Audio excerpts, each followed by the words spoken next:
लालच में किया। इस्लाम दुपट्टे से शुरू होता है, इस्लाम ब्लाउज पर खत्म होता है, इस्लाम बिंदी से शुरू होता है, इस्लाम बिस्तर पर खत्म हो जाता है।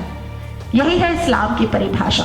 भारत के सनातनियों ने कभी कहा कि मक्का जाने दो, वहां पर रेडियां लगाने दो, मदीना मुनव्वरा जाने दो, हमें वहां पर दुकानें खोलने दो, अजमेर शरीफ जाने दो, हमें वहां पर लुबान और अगरबत्ती और देवियों की मूर्तियों की दुकान खोलने दो? जब नहीं कहा तो कुंभ मेला में तुम्हारा क्या काम?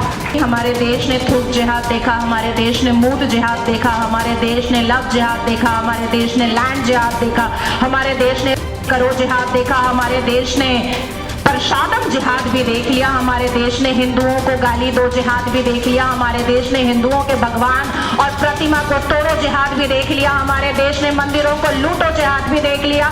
अब पश्चिम बंगाल में हो रहा है गंगा सागर मेला जिहाद और अब तैयारी चल रही है।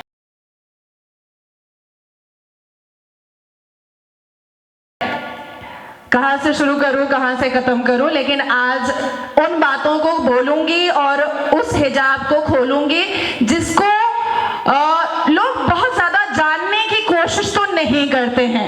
हमारे सनातन धर्म में जो लोग श्रीमद् भगवत गीता के अध्याय पढ़ते हैं ना, वो बड़े खूबसूरत मिजाज के लोग होते हैं। वो सोचते हैं कि जिस गली जाना नहीं है उसका पता पूछ करके फायदा क्या है। तो मुझे लेकिन जो सिनेरियो भारत का हो रहा है उस सिनेरियो को बताना बहुत ही ज्यादा जरूरी है। हमारे देश ने थूक जिहाद देखा, हमारे देश ने मूत जिहाद देखा, हमारे देश ने लव जिहाद देखा, हमारे देश ने लैंड जिहाद देखा, हमारे देश ने करो जिहाद देखा, हमारे देश ने प्रसादम जिहाद भी देख लिया, हमारे देश ने हिंदुओं को गाली दो जिहाद भी देख लिया, हमारे देश ने हिंदुओं के भगवान और प्रतिमा को तोड़ो जिहाद भी देख लिया, हमारे देश ने मंदिरों को लूटो जिहाद भी देख लिया।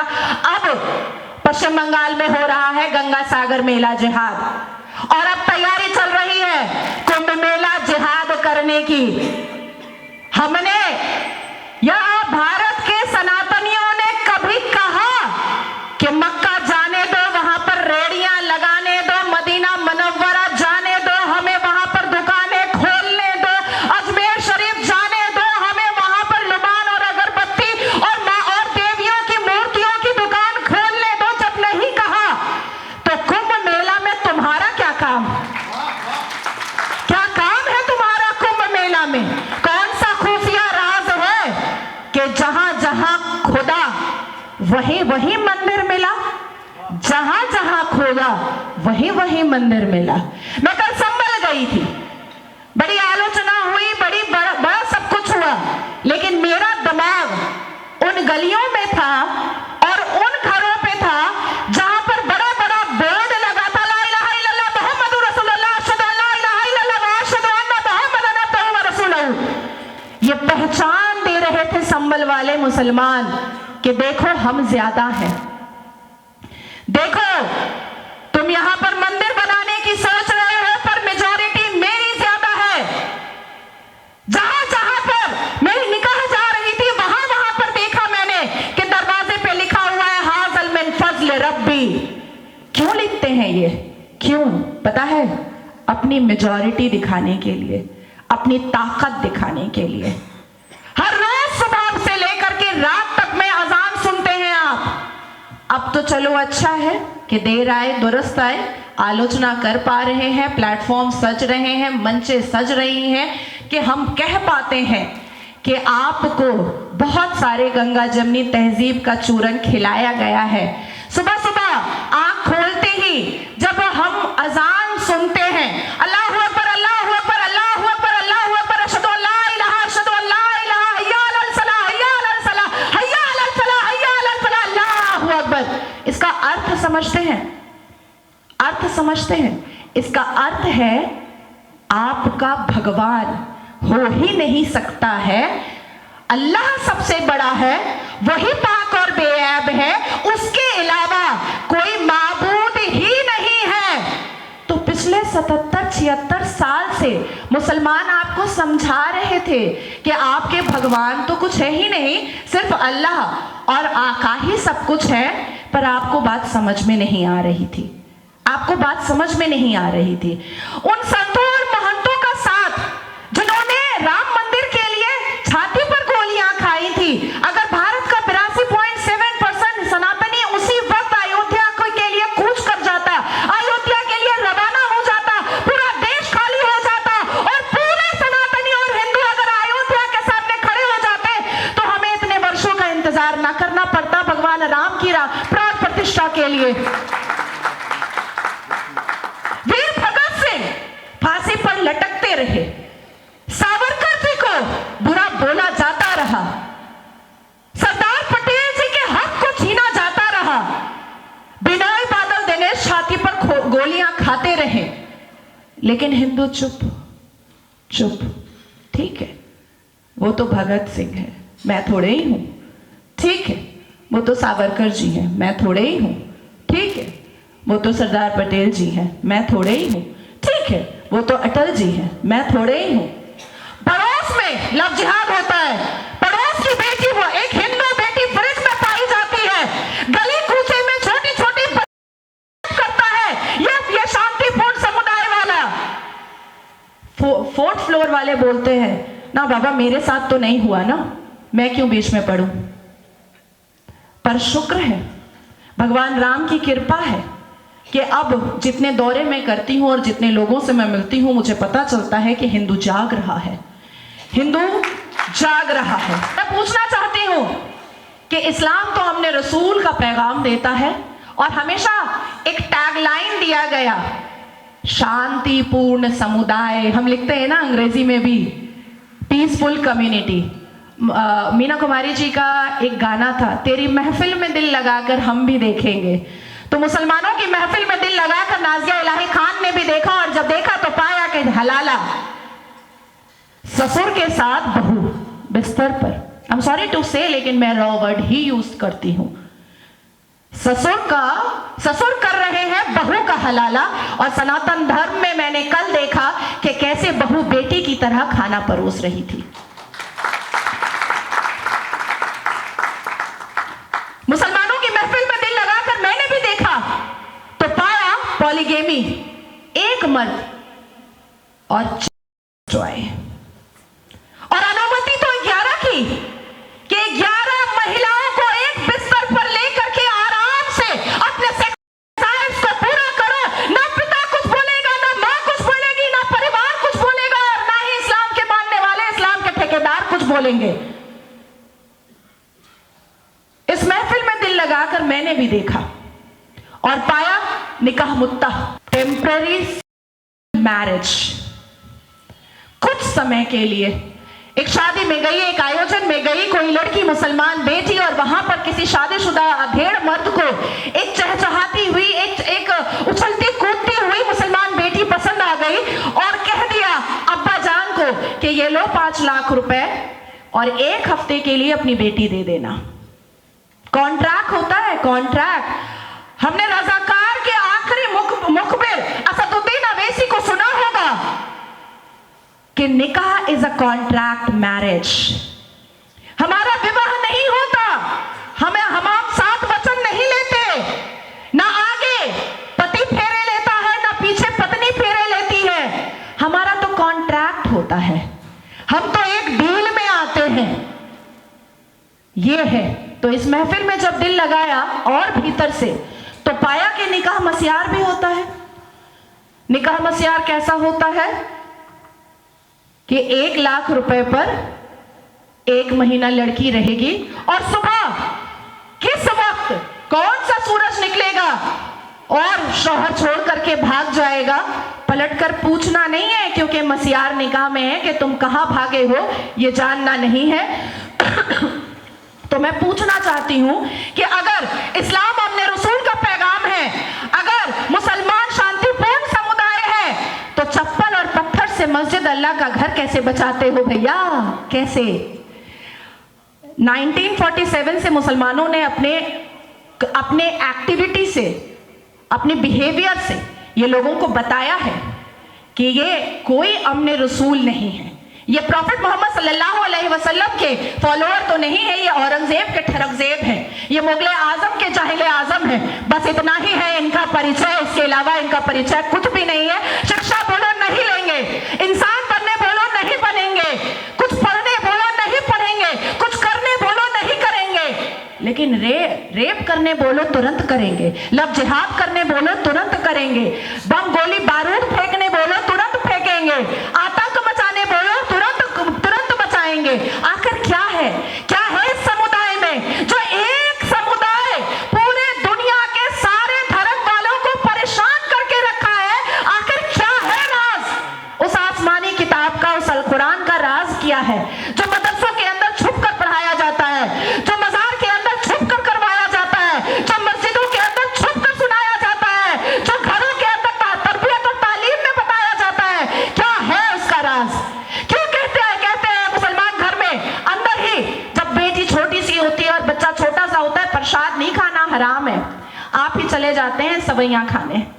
हमें बताया जाता है प्रसाद नहीं खाना हराम है, हमें बताया जाता है मंदिर के सामने खड़े नहीं होना, अल्लाह नाराज हो जाएगा, हमें बताया जाता है कि हिंदुओं के घर का पानी ना पीना, अल्लाह नाराज हो जाएगा, हमें बताया जाता है कि अपने जीवन साथी के लिए हिंदुओं को कभी मत चुनना, नहीं तो घर से परिवार से बेदखल कर दी जाओगी। क्या है राज? उस राज को खोलना चाहिए।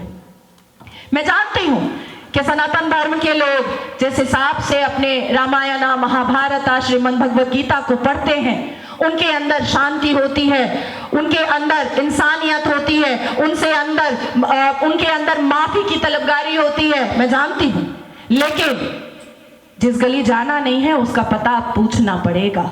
अपनी बेटियों को समझाना पड़ेगा कि कोई अब्दुल अच्छा नहीं है। अपनी बेटियों को बुझाना पड़ेगा कि शाहरुख खान ने गौरी खान से शादी तो की है, पर हर रेहड़ी वाला, हर संतरे वाला, हर नींबू वाला, हर अचार वाला, हर पंचर वाला शाहरुख खान नहीं होता। तो लव जिहाद मत करो। बताना पड़ेगा, अल कुरान की आयतों को खोल कर बताना पड़ेगा। इंच वाले टिंगू सीढ़ी लेकर जाएंगे उसके साथ अय्याशी करने के लिए। सोचिए, आपको क्या लगता है कि बुरहान वानी आतंकवादी क्यों बना?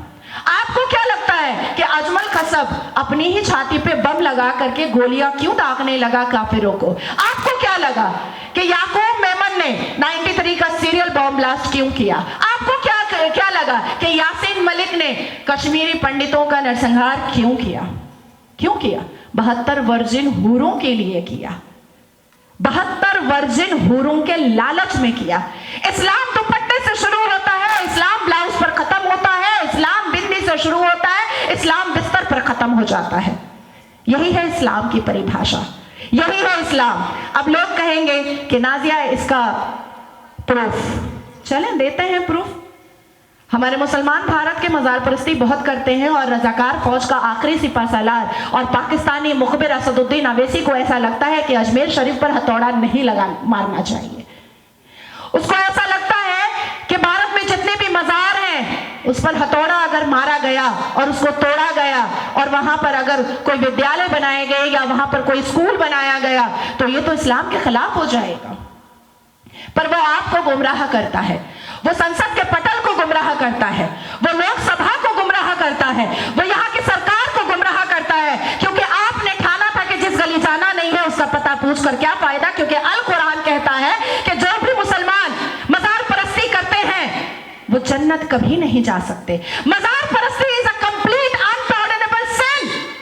जो लोग माथा टेकते हैं मजार पर जाकर के, जो लोग चादर चढ़ाते हैं मजार पर जाकर के, जो लोग फूल चढ़ाते हैं मजार पर जाकर के, जो लोग दुआएं मांगते हैं मजार पर जाकर के, जो लोग मन्नतें मांगते हैं मजार पर जाकर के, अल्लाह और उसके रसूल उससे नाराज हो जाते हैं। और कुरान के अत्तौबा वर्स 9.84 में जब आप जाइएगा तो आपको दिखेगा कि अल्लाह तबारक ताला अपने प्रॉफिट मोहम्मद सल्लल्लाहु अलैहि वसल्लम अपने पैगंबर से कह रहे हैं कि आप उमर तहत जाओ और प्यारे नबी को कहो कि जितने भी पक्के कब्रिस्तान और पक्की मज़ारें बनी हुई हैं उसको तोड़ा जाए, उसको दरहम बरहम किया जाए, उसको खत्म किया जाए। और तब सूरह तौबा में प्रॉफिट मोहम्मद सल्लल्लाहु अलैहि वसल्लम ने अपने दिल का हाल बयान किया और कहा कि देखो मैं पक्के कब्रिस्तान पर खड़ा भी नहीं होता और मेरी उम्मत जो मुझे मान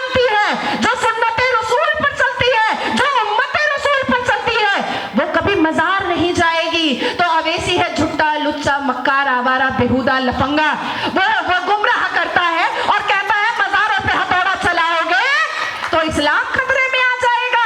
अरे नाज़िया इलाही खान मज़ारों पे हथौड़ा चला करके प्यारे नबी को खुश करेगी, क्योंकि प्यारे नबी ने कहा था कि मज़ार परस्ती गुनाह है, अल्लाह तबारक तआला ने कहा था कि मज़ार परस्ती गुनाह है, और अल्लाह तबारक तआला के फरिश्तों ने कहा था कि मज़ार परस्ती गुनाह है। कहा जाता है कि हिंदू बुत परस्त हैं, वो बुत की परस्ती करते हैं। मिट्टी का बना हुआ एक बुत होता है जिसको अपना भगवान मान लेते हैं। तो मैं पूछना चाहती हूँ और मैं बताना चाहती हूँ कि भाई हम भी तो बुत परस्त हैं। हर मुसलमान बुत परस्त है।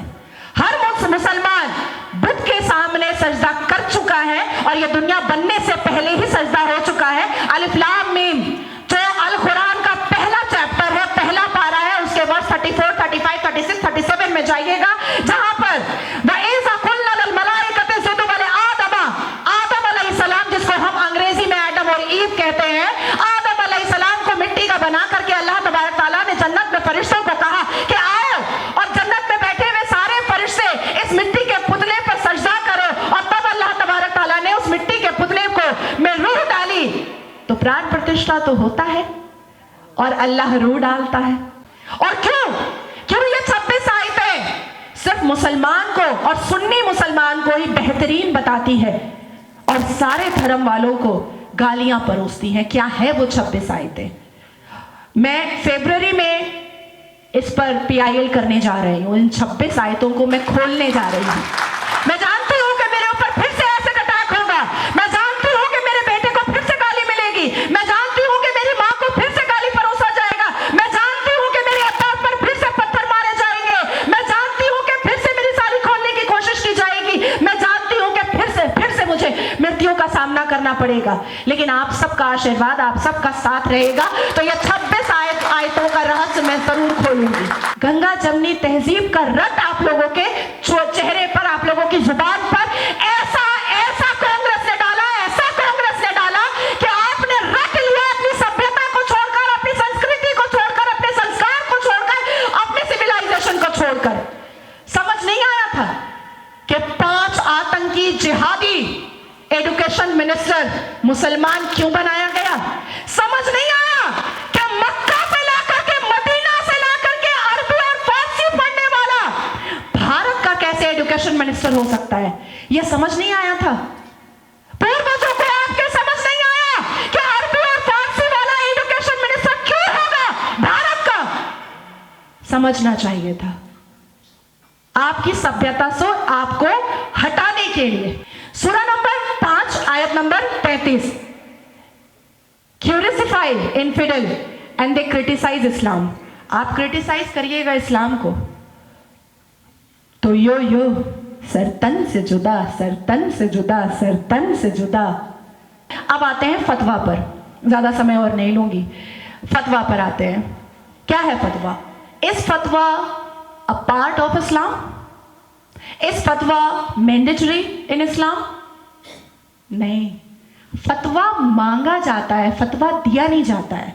1450 साल पहले अल्लाह तबारक ताला को यह नहीं पता था कि कांग्रेस पार्टी बनने वाली है। For God's sake, कि मतलब कितना झूठ बोलते हैं मौलाना लोग। और यही जब मैं टीवी पर बोल देती हूँ कि ये झूठ है, झूठ मत बोलो, तो कहता है तुम बागी हो गई हो। और मैं तो ऑन एयर बोलती हूँ कि झूठ मत बोल। क्या 1450 साल पहले अल्लाह तबारक ताला को यह बात पता था कि इंडिया अलायंस बनने वाला है? नहीं पता था भाई, नहीं पता था। तो फिर सज्जाद नमानी ने इंडिया अलायंस को वोट करने के लिए महाराष्ट्र के इलेक्शन में, राजस्थान के इलेक्शन में फतवा कैसे जारी कर दिया? कैसे? अल्लाह के पास से कोई चिट्ठी आई थी, या सज्जाद नुमानी के पास कोई अबू मरतहत या जिब्राइल नाम का कोई एंजल फरिश्ता आया था इस वक्त भी? नहीं, ये आपको बेवकूफ बनाते हैं। फतवा मांगा जाता है। जैसे सपोज कि मैं रोजे में हूं, मुझे पीरियड्स हो गया, तो मैं किसी आलिम दीन को फोन करूंगी और मैं पूछूंगी कि मैंने सुबह सहर करके रोजा रख लिया था, अभी 4 बज रहा है, 6 बजे की अजान होगी, 2 घंटे पहले मुझे पीरियड्स हो गया, क्या मेरा रोजा हलाल हुआ या हराम हो गया? सपोज मैं लिपस्टिक में हूं और मैंने वजू कर लिया और लिपस्टिक सही से मैंने वाइप्स नहीं किया, तो मैं आलिम दीन से पूछूंगी कि लिपस्टिक सही से वाइप नहीं हुआ, क्या मेरी नमाज कबूल हुई, हलाल में आई या हराम में आई। तो ये फतवा मांगा जाता है, फतवा दिया नहीं जाता है इंडिया अलायंस के लिए फलाने को वोट दे दो, राहुल गांधी को वोट दे दो, प्रियंका वाड्रा को वोट दे दो, अरविंद केजरीवाल को वोट दे दो। ये नहीं होता है, ये कभी नहीं होता है, ये आपको बेवकूफ बनाते हैं। Is hijab is an essential part of Islam? नहीं रे बाबा, hijab, burqa, abaya, niqab is not an essential part of Islam. अल कुरान के हिसाब से ये है कि सूदा जो प्रॉफिट मोहम्मद की कई बीवियां थी, हमारी बहुत सारी अम्मियां हैं, तो प्रॉफिट मोहम्मद की कई बीवियां थी, उसमें से एक सूदा थी जो काफी भारी बदन की थी, वो एक सुबह गई पोटी करने के लिए, और जब वो अपने कपड़े खोल करके, क्योंकि उस वक्त तो मोदी जी का वो शौचालय अभियान नहीं था ना, तो बाथरूम नहीं था, तो क्या हुआ, जब वो पोटी करने गई तो पीछे से किसी सहाबा कराम ने उनको देख लिया, तो वहां पर उन्होंने कहा कि हज़रत सूदा आप जाए और प्यारे नबी से कहें कि पर्दे का कोई सूरा नाजिल किया जाए, हिजाब का नहीं, नकाब का नहीं, अबाया का नहीं, बुर्के का नहीं, चादर का नहीं, पर्दे का। तो प्रॉफिट मोहम्मद सल्लल्लाहु अलैहि वसल्लम ने दोपहर ढलते ही एक आयत नाजिल की जिसमें पर्दा जरूरी हो गया कि जब आप जाते हैं पोटी करने के लिए, सुसु करने के लिए, नहाने के लिए, तो आप पर्दा करें। तो अब तो हमारे घर में बाथरूम है और मोदी जी भी करोड़ों बाथरूम दे चुके, तो ये हिजाब पे क्यों अटके हो भैया, निकलो बाहर, थोड़ा आगे आओ, है ना। तो हिजाब is not an essential part of इस्लाम, ये भी समझना पड़ेगा। अब आते हैं थोड़ा सा पॉलिटिक्स पर।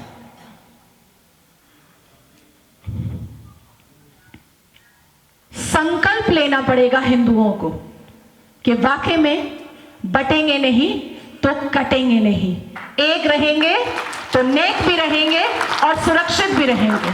समझना पड़ेगा कि बांग्लादेश में हिंदुओं को काटा जाता है तो हिंदू कहते हैं भारत आएंगे, अरब में काटा जाता है तो कहते हैं भारत आएंगे, पाकिस्तान में काटा जाता है तो कहते हैं भारत आएंगे, इंडोनेशिया में काटा जाता है तो कहते हैं भारत आएंगे, श्रीलंका में काटा जाता है तो कहते हैं भारत आएंगे। और भारत में काटे जाओगे तो कहां जाओगे, कहां जाओगे, कहां छुपेंगे? और मुझे तो सबसे पहले काटेगा। तो ये समझना पड़ेगा कि बटेंगे नहीं तो कटेंगे नहीं, बटेंगे नहीं तो बहू बेटियां लूटेगी नहीं, बटेंगे नहीं तो लूटा नहीं जाएगा। संकल्प लेना होगा आप लोगों को कि अपनी सभ्यता, अपनी संस्कृति के लिए सर्वप्रिय और सर्वप्रथम पार्टिसिपेशन करेंगे। संकल्प लेना होगा आप लोगों को कि किसी भी पॉलिटिकल चीजों में आकर के जाति पाति जात धर्म में नहीं रहना पड़ेगा। संकल्प लेना होगा कि हम हिंदू हैं, हम हिंदू ही रहेंगे, तनमन हिंदू, जीवन हिंदू, उठेंगे तो हिंदू, सोएंगे तो हिंदू, बात करेंगे तो हिंदू। ये संकल्प लेना होगा। मंदिर हमारी है, हम नहीं लेंगे तो कौन लेगा।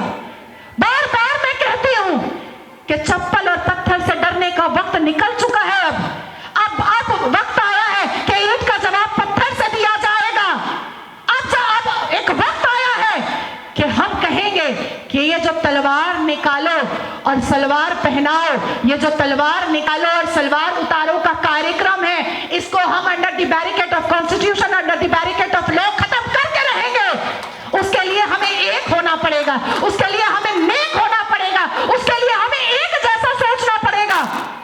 आज हमारे सभ्यता में मैं देखती हूं जितने भी सनातनी जवान लड़के हैं कलावा नहीं बांधते, फैशन खराब होता है। क्यों भाई, मैं फैशनेबल नहीं लग रही क्या? टीका नहीं लगाते, फैशनेबल नहीं लगेगा। धोती नहीं पहनते दिवाली में, उटंगा पैजामा और लंबा कुर्ता पहन लेते हैं, शर्म आनी चाहिए।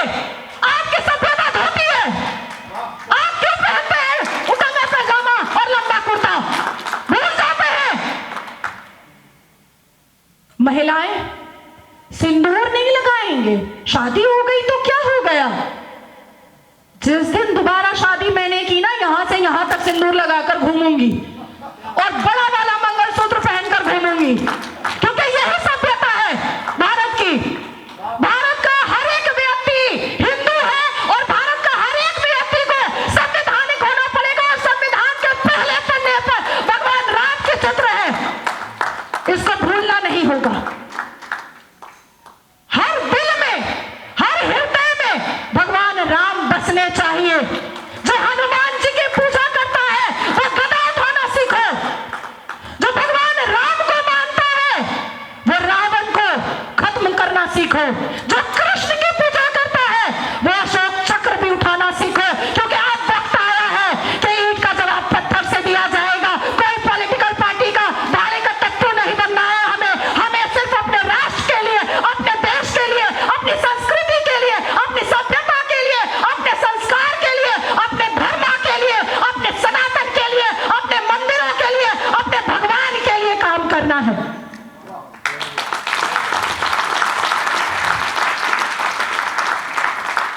बस इतना ही था।